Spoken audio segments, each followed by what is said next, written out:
Gaza में Israel ने खाने पीने और बाकी सामान की सप्लाई बंद कर दी है। इजराइल के इस फैसले ने गाजा के लोगों को खाद्य असुरक्षा और अनिश्चितता से जूझने पर मजबूर कर दिया है, क्योंकि खबर है कि अब गाजा में जरूरी चीजों की कीमतें 3 गुना तक बढ़ गई हैं। इसी बीच इजराइल की तरफ से गाजा की बिजली सप्लाई भी बंद कर दी गई है, जो हमास पर दबाव बनाने की रणनीति का हिस्सा है। हालांकि इसका सीधा असर गाजा के आम नागरिकों पर पड़ रहा है। गाजा में मदद पहुंचाने पर 1 हफ्ते तक रोक लगने से यहां काम कर रहे सहायता समूहों की मेहनत पर पानी फिरता दिख रहा है। सहायता कार्यकर्ताओं का कहना है कि उन्होंने जनवरी में इजराइल और हमास द्वारा किए गए युद्ध विराम समझौते के 6 हफ्ते के दौरान गाजा में अकाल को रोकने के लिए जो प्रगति की थी, इजराइल के फैसले ने उसे खतरे में डाल दिया है।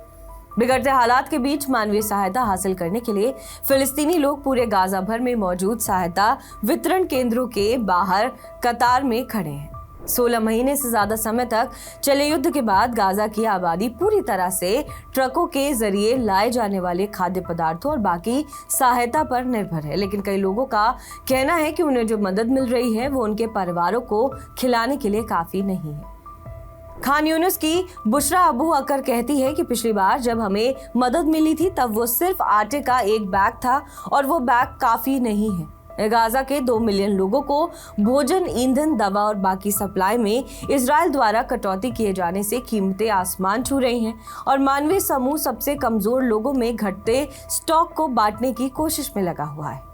युद्ध विराम के पहले चरण के दौरान मानवीय एजेंसियों ने आपूर्ति में तेजी दिखाई। हर रोज औसतन 600 ट्रक गाजा पहुंचे। संयुक्त राष्ट्र की मुख्य खाद्य एजेंसी से जुड़े सहायता कार्यकर्ताओं ने पहले से ज्यादा खाने की रसोई, स्वास्थ्य केंद्र और जल वितरण बिंदु स्थापित किए। खान यूनिस के दक्षिणी शहर के फॉरेस अल कैसी ने कहा कि युद्ध विराम लागू होने के बाद पिछले 2 महीनों में ही हालात काफी सुधरने लगे थे, लेकिन उससे पहले ही हालत बहुत खराब थी। ये अकाल था, कोई अपनी भूख नहीं मिटा सकता था।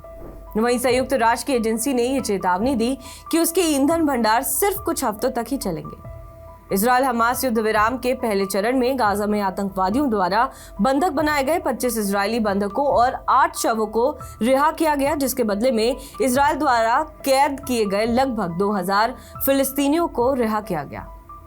लेकिन इस डील के दूसरे चरण, जिसका मकसद बाकी बंधकों की रिहाई, एक स्थायी युद्ध विराम और गाजा से पूरी तरह से इजरायली वापसी थी, इस पर अभी संदेह है। दूसरे चरण पर बातचीत 1 महीने पहले शुरू हो जानी चाहिए थी।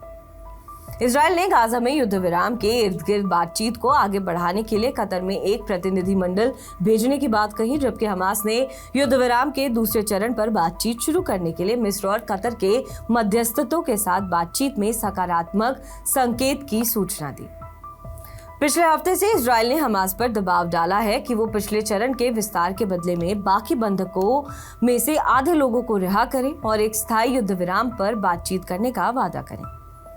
ऐसा माना जाता है कि फिलहाल हमास के पास 24 जीवित इजरायली बंधक और 35 लोगों के शव हैं। गाजा के स्वास्थ्य मंत्रालय के मुताबिक इजराइल के सैन्य हमले में गाजा में 48,000 से ज्यादा फिलिस्तीनी मारे गए हैं, जिनमें ज्यादातर महिलाएं और बच्चे हैं। अक्टूबर 2023 में हमास के हमले में इजराइल के अंदर लगभग 1200 लोग मारे गए हैं, जिनमें ज्यादातर इजरायली नागरिक थे और 251 लोगों को बंधक बना लिया गया था। युद्ध विराम और दूसरे समझौतों के तहत इनमें से ज्यादातर को रिहा किया जा चुका है।